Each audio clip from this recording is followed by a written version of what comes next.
স্বামীর নিকট স্ত্রীর প্রাপ্য হচ্ছে 5টি। বিবাহ বন্ধনে আবদ্ধ হওয়ার সাথে সাথে স্বামীর কর্তব্য হচ্ছে স্ত্রীর প্রাপ্যগুলো বুঝিয়ে দেওয়া। এই হক যদি আপনি আদায় না করেন তাহলে আল্লাহ তাআলা আপনাকে জাহান্নামের মধ্যে ফেলে দিবে। 1. দেনমোহর আদায় করা। বিবাহ হওয়ার সাথে সাথে তার দেনমোহর আদায় করতে হবে। যদি দেনমোহর আদায় না করেন, যতক্ষণ পর্যন্ত আপনি দেনমোহর আদায় না করেছেন ততক্ষণ পর্যন্ত আপনার স্ত্রীকে স্পর্শ করা আপনার জন্য হারাম। এজন্যই বিবাহ বন্ধনে আবদ্ধ হওয়ার সাথে সাথে স্ত্রীর হকটা আমরা আদায় করব ইনশাআল্লাহ। 2. সারা জীবনের খোরাক দেওয়া এবং দায়িত্ব নেওয়া। 3. সারা জীবনের পোশাক দেওয়া।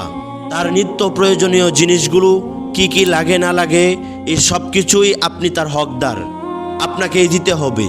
4. পর্দা করে চলার ব্যবস্থা করে দেওয়া। 5.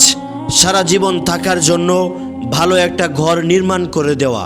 এই 5টি হক অবশ্যই স্বামীগণ তার স্ত্রীকে দিতে হবে। যদি কোনো স্বামী তার স্ত্রীকে এই 5টি হক না দেয়, মৃত্যুর পরে সে অবশ্যই জাহান্নামের মধ্যে চলে যাবে।